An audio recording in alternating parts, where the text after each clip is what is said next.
Welcome everyone to another CBRX Season 2 weekly update, and this time we'll be going over miscellaneous utility mods.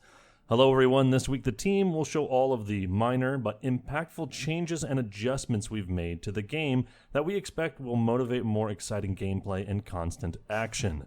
Although this is seemingly out of order, we anticipate showcasing the Rise to Power or RTP mods next week, as there is a small update from JFD forthcoming that might change some of the components we have been testing so far. But for the other changes, let's get right into this. First up are tech changes. To start, we will again be including Future Worlds version 6, Enlightenment Era, and the mod from last season that gave units a random unit for researching future tech. In addition, we have made some small adjustments to the tech tree so things make some sense. Thank you to Random Strategy and Aaron Lacan for pointing these anomalies out. Some other anomalies were pointed out, but since they are from the base game and are unlikely to happen to the AI, we chose to ignore them in favor of keeping consistent with everyone's Civ 5 experience. The changes we made are: 1. Researching ships of the line now requires iron to have been discovered. 2. Researching biotitans now requires nanomaterials to have been discovered. And 3. Researching cruisers now requires coal to have been discovered. Under the leadership of Greg 9, city lists for all civs have been expanded, revamped, and generally improved by many members of the community, including, perhaps, you. You can find a spreadsheet of all the city names in the description below, as well as a more detailed credits list on who worked on what city lists. Peacekeepers spam and random embark unit spam is a long-standing problem for Deity AI games, and we were looking for a way to combat this. As a solution, Technostar and Lime worked on a mod that discourages civs from building too many units by imposing scaled unit production penalties. It's a bit of a complex formula which I have included here, with some notes below it for those who are interested. The TLDR is more extra units leads to more penalty. The function runs every turn for every player.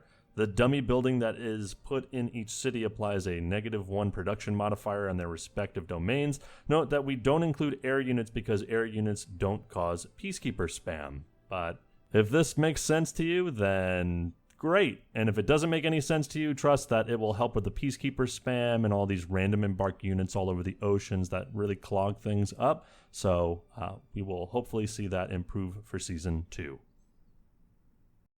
With the help of lastsword, we have created an export of various useful notifications from the game. This allows us to know the exact turns civs perform important actions in the game, and if relevant, an X and Y coordinate of where it took place. Examples include knowing the turns of holy wars are declared, when peace is declared, when and where wonders are built, the turns civs finished researching a tech, when civs change government, and more on that next week, and when and where cities are founded. Here is a sample output from a test game from about 2 months back, seen here. Because we now have all this information up front, we can remove the congestion from the right side of the screen. This will be shared with the sub to provide an exhaustive list of chronological facts, which will also help improve narrations as narrators will have a detailed overview of what they are viewing. And yes, it prints out clearly who declares war on who and who initiates peace to cease the confusion. Thank goodness. The result is the community having more precise tools to use to craft fun and accurate stories to chart the progression of empires over time, and it should help with people who are making charts and graphs to follow along and really get into the stats of the CBR. This and the following 3 mods come from the Watermelon Patch collection of utility mods by Explosive Watermelon. This one, named Raise Against the Machine, has already been showcased previously, and it addresses the worrying amount of cities that were raised in the early game of Season 1 due to low happiness levels coupled with high expansionism. Civs will still initiate the raising of cities if captures make them unhappy, but the raising process will now stop at any time before the city is erased if the civ enters back into positive happiness during the raising. Usually this means that a city will lose a significant amount of population, but will usually cease to be raised at around 1 to 2 population. The results are more stable conquests, and hopefully means some incredible snipes and game-changing captures will not be undone because the AI was not able to stop the raising like a human player would. Embark at the Moon simply removes the initial movement loss for embarking units to all civs at the start of the game while giving extra movement to already embarked units. This is a particular advantage to island civs as their units start with the embark ability, so they can settle their immediate territory faster. It is now common to see the island civs move their settlers and accompanying escorts instantly into their desired locations. Lighthouse of the Rising Sun grants lighthouses the ability to establish water route connections back to the capital, making them effectively the new harbors. This ability is hard-coded into the compass tech, so there is now a new dummy tech in the ancient era that grants this bonus. This dummy tech is given only to island civs at the start of the game, further providing them an initial needed buff to keep them in contention. Still wise to have reasonably low expectations though. Still a bit up for debate, but we are trying to introduce Siege the Day. Siege the Day modifies siege units to act and stack with other military units as if they are civilian units. This mod allows siege units to always move up close to their targets instead of having to squeeze into openings between melee and ranged units. Due to now being civilian units, siege units can no longer defend themselves and are instantly taken by attacking melee units. We find that it makes sense for unescorted siege units to melt when left alone, and melee units are able to close the distance. Now, there are some concerns about Siege today, and I would like to make a few things clear. The first is that the mod does not impact a siege unit's ability to attack, and they function the same as before when dealing damage. What changes is that now as a civilian unit, they are not able to respond when melee units attack them. It is still the same as before if attacked by a ranged unit though. The mod does fundamentally change how a human player would approach warfare in Civ 5, since a human player would be a better judge of unit placement. However, for the AI, it does not make them a more competent field commander.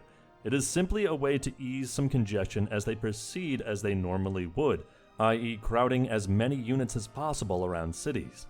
The main issue would be if a Civ spams siege units, but we've seen in our testing that is far from the case, with Civs more reliably spamming ranged units as they usually do. Moreover, Civ mods typically do not have siege unit uniques to cause a certain Civ to spam them above any other kind of unit. If a Civ sends a bunch of catapults against an army of pikemen, well, only in a game like Age of Empires or Stronghold, a micromanaging god would come out okay. In summary, it does have a visual effect, and we acknowledge this may be a bit disconcerting, but the benefit of reducing crowding and war stagnation in favor of better accidental unit movement is worth it for the game. It does not have a major impact on the flow of the game, as we've seen in our tests, and instead helps clear up congestion. If you do continue to have concerns, please put them in the comments below. We're going to use extensive testing, and if for whatever reason we find that it does not work, we can always remove it. But from what we have seen, it really helps with the congestion of the game, and that's exactly what we're going for. And introducing some Future Worlds nerfs. At the end of Season 1, wars were often coming to a halt because there were just too many air units killing every land unit on the map. Ask Lunar for more details and a rant. Therefore, to reduce the amount of air unit spam, we are removing the Future Worlds expansion to air capacity in cities. This also makes sense because we reduce the space required between cities and reducing the attack damage of Future World air units. This should make things a little easier in the end game. The Missing Formation 3 and Ambush 3 promotions have been re-added to the game. The code for these promotions are in the game but are not active as promotional choices after a certain patch years ago. This mod brings them back. Scouts and submarines will now ignore borders. This means they are free to move around, but there is still a diplomatic penalty for them ending their turn in foreign territory. It will mean there will no longer be trapped scouts in frozen pockets of the cylinder, but it will ease some congestion and roadblocks caused by trapped units.